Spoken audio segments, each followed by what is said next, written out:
Brahmakumaris. Namaskar. Welcome to Awakening with Brahmakumaris. Let's first welcome Sister Shivani. Om Shanti. Om Shanti, sister.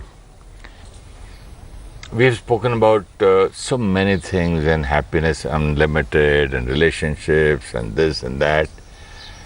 Finally, the most important point people want to know is, initially they were started like magic, it worked like magic, and they were very happy, they thought that things have changed. But in practical life, when situations came, well, even there, they were very happy for a few months. But suddenly, a lot of people say that we've come back to the square one. When we start listening to a different piece of information, a different kind of a belief system, one is it's totally contradictory to the belief system that we've been working with earlier. Even a simple thing like anger is natural was an old belief system, and suddenly a new belief system, peace is natural. These are two absolutely opposite. And then living and working around with people who are working with the belief system that anger is natural. So the vibration, the energy around you, because everyone, suppose you're working in an office and there are 10, 20, 100 people, everyone's working with the thought process, anger is natural. So it's in the air. That vibration's in the air. And you've also lived with that belief system for a very long time. All of us, all of us. And then suddenly we say, okay, but I understand it's damaging me, it's damaging my team. I understand I want peace, I want happiness. I've understood that I am the creator of my thoughts, I choose. So from today, I will not get angry. So we're totally convinced and we're all motivated and we are going to do it today. And then we go out into the field. But the tide is totally in the opposite direction. And plus we are not very strong, because we've lived with that old belief system for a very long time. So it's quite a challenge. But in spite of this challenge, a large number of us have been able to achieve it to a large extent. I've been meeting thousands of people who will say, our way of thinking has changed. We were suffering from depression for a very long time, but we've been able to come out of it because we started looking at the same situation in a different perspective.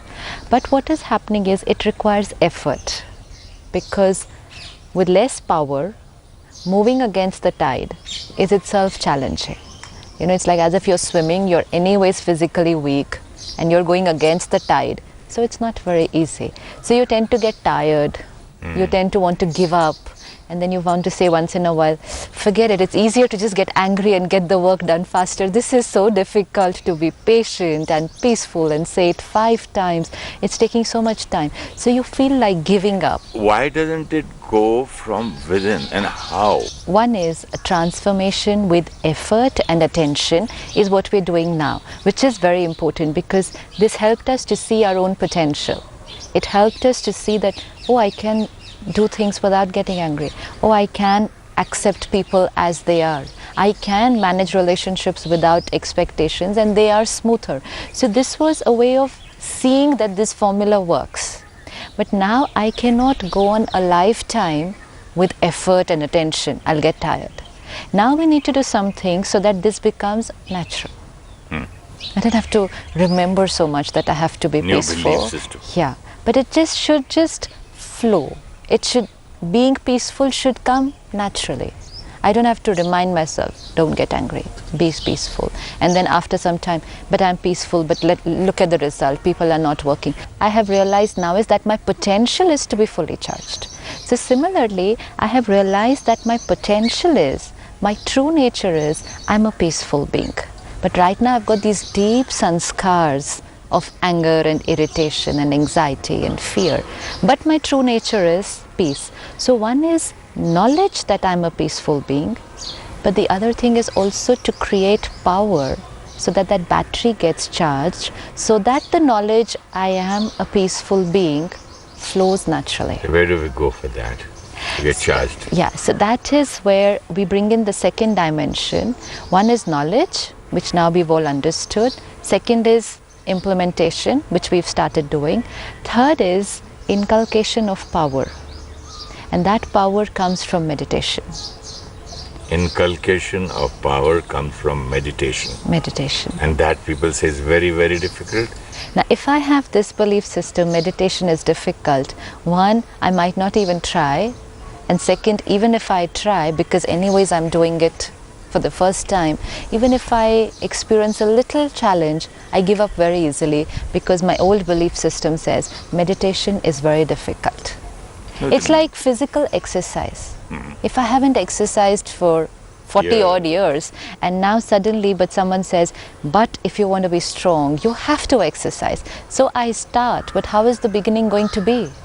A few steps on the treadmill. With so much 5 pain, minutes. but so much pain even in those few steps. Yeah, but few steps, but when the doctor says minimum 20 minutes, it seems that it's like years and years, Yeah, hours. but forget 20 minutes. I can't even do it for 5 minutes. Yeah. And even those 5 minutes, I'm breathless and I'm panting, and then after that my legs are paining and my hands are paining, and I really want to give up, and I say exercise is very difficult. I can't do this for me, and I choose to go back living an unhealthy lifestyle because I'm not ready to break that barrier, that little Mental period. block. Yeah, that little period of pain which is going to come because I'm doing something which I haven't done since a very long time. Similarly, when we start doing meditation, initially we might not experience anything. No, but meditation, does that mean experiencing? Because people basically run away thinking, or they say that meditation means to become thoughtless. Again, very deep belief system that meditation means become thoughtless. You know, there are different, like you said, different Thoughtless, kinds. bodiless, so many things. Different kind of meditation techniques, and most common when people don't learn, but just because they've read somewhere and they will try it out on their own at home, they will say just concentrate on a point and stop thinking. And so then we sit and we create a thought, I'm not to think, I'm not to think, I'm not going to That's think. also a thought. That's also a thought. So we need to understand we can never become thoughtless. And this is a very tiring thought. Very tiring. I'm not going to think, I'm not going to think, and you go on thinking, then you start fighting with it. Absolutely. And because thinking is natural and thoughts are going to come, and I say I'm not going to think, so I'm trying to suppress something which is flowing, this starts paining here. Very tiring. It's very tough. And plus again, because I'm trying to do something which is not possible, I don't get the result. And So then what I do- will give What up. do you suggest? This particular method of meditation where we would sit and try and become thoughtless, one, it's not really possible. And second, let me think about it, what's the practical use of it? Even if I'm able to achieve it, even if someone says, oh, I can become thoughtless. Okay, fine. So I have a whole day of work, I have challenges, I create a lot of stress, anger, and then I come back home, and in the night or next day morning, I sit for 10-15 minutes and let's say I create no thoughts. Okay, so I create no thoughts for those 15 minutes, and because no wrong energy, mind feels very relaxed, very peaceful, very Energized. fresh, very energized. But then when I go back to work, it's going to be the same challenges, same situations. And in those challenges, I'm going to create the same old kind of thoughts which I used to create earlier. So it's a whole day of Basically, there's no change in my way of thinking or my my attitude, my belief. or my sanskars. It's just that 15 minutes of Silence. silence and peaceful. It does feel very And peaceful energized. and very energized. But that energy doesn't last for very long, because very soon I'm again creating the wrong kind of energy, and by the end of the day I'm again like this. And then morning feel I try bad to do. again that this meditation is not helping me. But you know, meditation was not supposed to help during the day for most of the people. For most of the people, meditation means 15 minutes of being peaceful. That's it. And the rest of the day, stress is natural, anger is natural, You've and got to peaceful work like is. this in the office. This is the way things work. Peaceful while meditating, peaceful while in silence. So this belief system also has to be changed. The other kind of meditation which many of us are doing is concentrating on our breathing, trying to go inwards, or taking one particular word, like a mantra, and repeating the word, which is a very useful technique, because when you're taking a particular word and repeating it again and again, you're basically focusing your mind onto that word. They also take an image. Yeah, image, word, Idle image, candle, photograph, flower, yeah. whatever. So basically taking your mind to concentrate on something else. But while it's concentrating on that, for some time initially, it will not create any ordinary waste thoughts. But when you're using the same word or the same line again and again and again every day, let's say I take the word Om Shanti and I keep saying Om Shanti, Om Shanti, Om Shanti.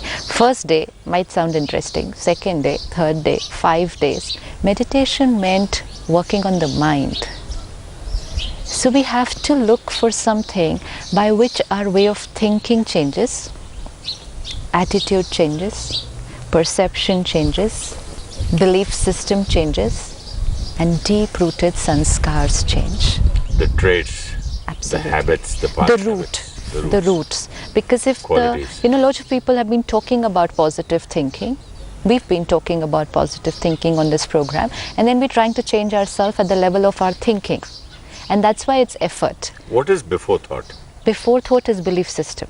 And before belief? Belief system is that sanskar, the consciousness. How does one burn or change or kill that sanskar? That will happen in meditation. Because what will happen in meditation, at the Brahmakumaris, the meditation that we practice, we call it Rajayoga meditation. Now in Rajayoga meditation, we don't stop thinking, one. Second, we don't keep on thinking or repeating any particular word or mantra. We sit with our mind and consciously create a new set of sanskars, belief patterns and thinking. And because if I spend, it's like not shutting down your computer, not just putting your computer in the sleeping mode, but basically reformatting your computer. Reset. Yeah. It's just reformatting, not a reset. Oh yes, resetting means you go back to the same again. Absolutely. It's like if I'm working on the computer and sometimes working on a particular software, it hangs or it's not working properly. So I said reset the computer. So if you shut down and reset, and after a few minutes it will switch on. Back to the old one. But then it's again back to the old one. So you want to have a new format. You have to reformat the whole operating system because it's quite outdated. So you mean to say while meditating, you reformat your old belief system? See, you talk to yourself? Absolutely, because belief system, talk not with this, talk here. But I used to think that you've got to stop thinking while meditating. We can't stop thinking. So if we've got to do some kind of a counseling, thinking, talking, it's talking to whom? basically not stop thinking because the mind cannot stop thinking, but choose our thinking now. Thoughts are coming. While meditating, if I think of say somebody I'm angry with. Yeah. So where is my point of selection? So now if I'm thinking about somebody I'm angry with, it's my conscious mind which is thinking, which is the top layer, the one which is active throughout the day. So in meditation, I will first slow down the conscious mind because these are my thoughts, the top layer which I can see. But my sanskars, the root, is the lower layer. It's the subconscious mind. So even in the management workshops or power of visualization, they will teach us that go to the subconscious mind and then plant a thought there.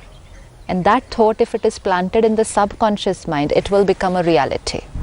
But how will I know when am I in subconscious? When the conscious mind becomes quiet. But how does one know? I don't even know. When I stop thinking about, it's not stop thinking, but stop thinking about the ordinary, mundane things which are going on during the day. So when we sit in meditation, sit in silence for a few minutes and gradually first just clean up the top layer. Okay, this is important, not now, after 10 minutes. I will think about this after 10 minutes. This is not for now. So any thought which is coming, don't suppress it, address it. Supposing if I get an office thought, can I tell myself, okay, this will talk in the office? After I reach, not right now, okay? Right. Now I'm busy doing something else. Yes. Okay, so can I talk to it like a child? Absolutely. And this will take 5 minutes. Just give me 5 minutes, I'm in a meeting. Very sweet, That's how it will work. And the child will listen. But if I say, no, stop, I'm not to think like this, it won't listen. Address it. So spend the first 5 minutes in quietening all these things, and you will immediately start experiencing a silence. Because all this regular turmoil which goes on during the day, this inner conversation, that mind has now stopped talking. So immediately we will experience silence, and which means we've come to the deeper layer. deeper. When you look at the water also, the sea, the deeper layer, very silent. What kind of thoughts are there then? Now here we will change our sanskars, because here some very deep-rooted sanskars are there. Sanskars of anger, irritation, tension, fear. These traits are there. It's from this pattern that these thoughts are arising. Sister Shivani, I can't understand how to change, even if I go to my subconscious level. I don't have a pen or paper or an eraser to, what do you mean by changing? Am I conscious of myself there? Changing doesn't mean we can't erase that pattern, but we can create a new pattern. See, one is when I am in this ordinary way of thinking and I create a thought, I'm a peaceful being. I'm a peaceful being. It's a thought, it comes and it goes away because it's on the conscious layer. But when I silence the conscious layer and the mind becomes absolutely silent, and then I create this powerful thought, then I'm working on the subconscious mind. Here we have to plant the seed. You know how when you plant the seed in the garden, you have to dig up if you just go and put the seed on the top layer of the soil, that seed will just be there. And take out the weeds. Yeah. So dig out, clean it up, and then put it there lower and then cover it up. And then nourish it every day. Then there's water, there's good. Then it's every day. Remembering, reminding, practically using. But the seed is planted in that early morning time.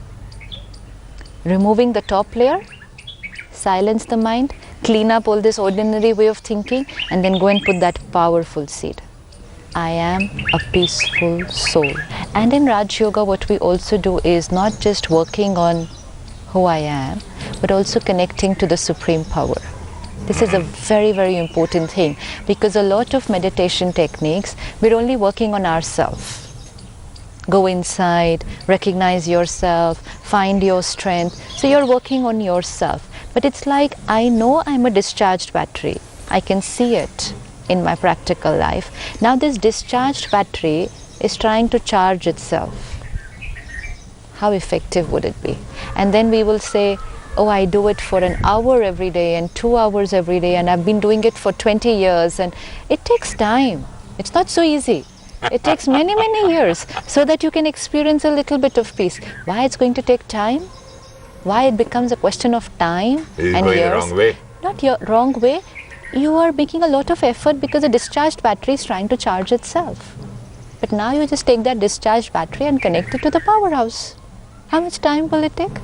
1 minute. Immediately it will suck that power and it will start getting energized. So Raj Yoga is not just I am a peaceful soul, but now I'm connecting to the ocean of peace. See, when you said how will the sanskar change, how will that pattern change, because there's this huge laser energy which is going to come. It's like any infection, but one laser beam and then you can go cut and heal the body. So similarly, yes, these are very deep-rooted patterns, but when I connect to that energy, I take that energy to cut this pattern and create another pattern. How does one connect to that energy, and what is that energy?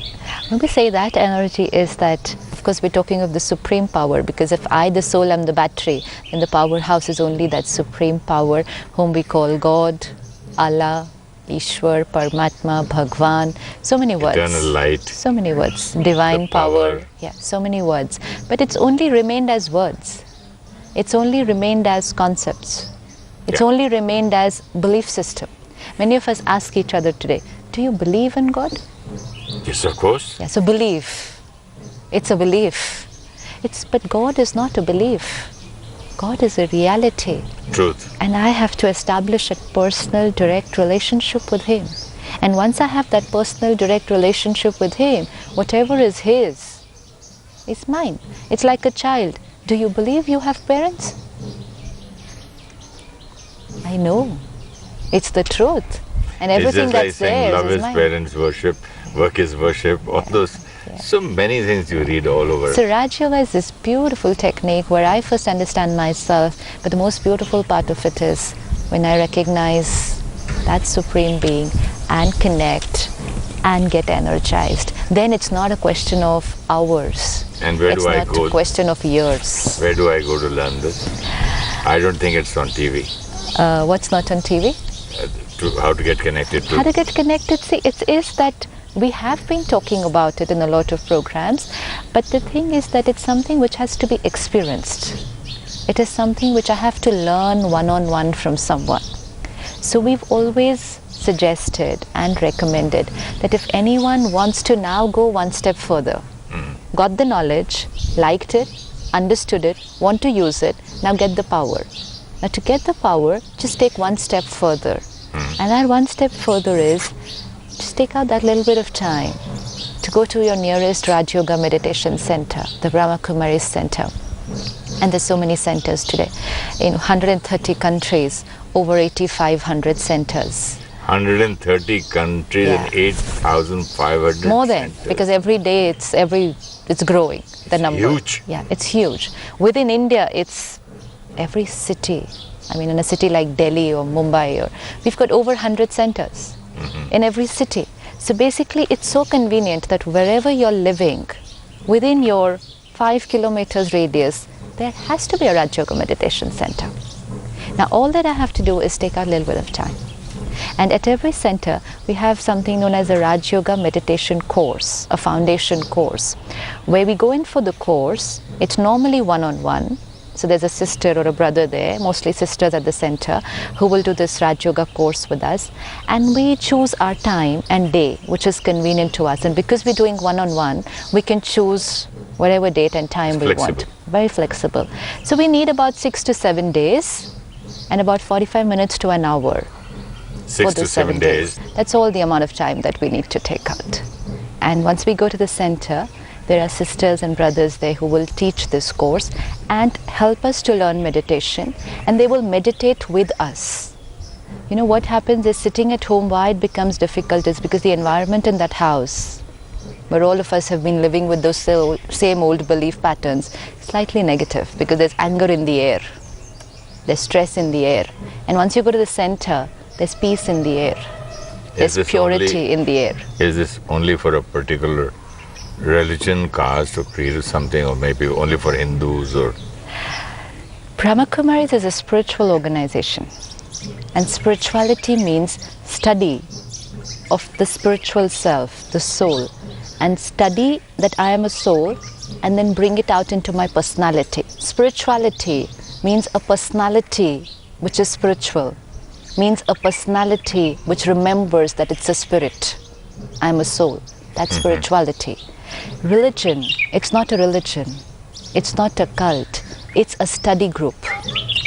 It's a study group so where you we can all be, study. Any caste and... Oh yeah, today we are about millions of people who are studying here, and there's no religion which is not here. We've got Hindus, Muslims, Sikhs, Christians, Parsis, Jews, name it, everybody. Now the only thing that happens is, like say, by religion, by birth, I'm a Hindu, and I come to the Brahmakumaris. I'm still a Hindu, but now I study core beliefs, core personality, and then I'm able to become a true Hindu actually. A better Hindu. Yeah, because my religion was teaching me all these things. Every religion is teaching peace, love, purity. But then we were somewhere not being able to apply it. And we said religion meant rituals. Religion meant reading and chanting and rituals. And then when we came back into our day-to-day life, we were the same old self. So each of us experienced this, that when we come to the center, we're Hindus, Muslims, Sikhs, Christians, and then we study this knowledge and start meditating. We're able to understand our religion, one, in its true sense, and second, most important, we're able to live our religion. We're able to be what our religion was teaching us. Otherwise, religion seemed different from our day-to-day living. Religion seemed to be just something that is a belief system, a practice, a ritual, and my day-to-day life was different. Spirituality helps me to bring my religion into my practical life. So I'm not giving up my religion, and I'm definitely not converting to any other religion. Each one of us has retained the religion in which we were born, and even today with the same religion. Yeah, but some are vegetarians, some are non-vegetarians, and some have habits of smoking, drinking, so many things. Is there a rule that certain person cannot come in or something? Oh, this sounds like very strict. One, it's not a rule. Second, it's not you have to. No. Definitely it is recommended. It is suggested because we understand that if I want to experience purity of mind, then I would have to first experience at least purity of the body. If I can't experience it at such a gross level, I will not be able to experience it at the subtle level. So definitely these particular habits, whether it's food habits, whether it's any kind of abuse of alcohol and smoking, we are taught when we come initially that if you gradually, try to refrain from these things, try and see the benefit. But it's not have to, it's not compulsory, and it's definitely not a rule. It's like when you go to a doctor, and we go to the doctor with our illness, and the doctor will give us a medication, a treatment, and with that, a few preventive measures. So we start taking the medication, the treatment, and then we also implement the preventive measures as much as we can. But the secret is always that the more you do it, the faster you get healed. But even if you're not able to do it, at least continue taking the medication and the treatment, even if you're not able to follow the preventive measures that the doctor is giving you. So the right food habits, which is the sattvic food. We've seen earlier that as the food, so will be the mind. So if the food is sattvic, pure, high energy, definitely the mind will also be pure and high energy. So these 7 days course classes, if we be vegetarians and do not indulge in alcohol and all that, so we can learn faster? It's not only about the 7 days. See, 7 days is just like ABCD. So it doesn't mean that I will be able to change my sanskars in 7 days. It's just that in these 7 days, I'm learning the technique. Why I'm asking you, sister, the 7 days is because a lot of people do not want to enter a center at all. First 7-day course, I'm sorry, we have a guru. I'm a non-vegetarian. I'm not going to quit smoking. I'm not entering here. I'm not going to wear white clothes. I'm not going to leave my guru. I'm not going to leave my religion. They hypnotize. See, there are a lot of people who ask me these things. See, one thing is that, a lot of people have asked me this too also, that I already belong somewhere else. Or, I'm associated with another group or with another organization, or I'm practicing some other meditation technique. So how can I leave that and come here? Or that particular organization tells us not to go anywhere else. All those fears that are there. Does your organization say that too, not to go anywhere else? No, we say go everywhere. Okay, thanks. It's a study group, it's just study. It's study and use it. Go wherever you want.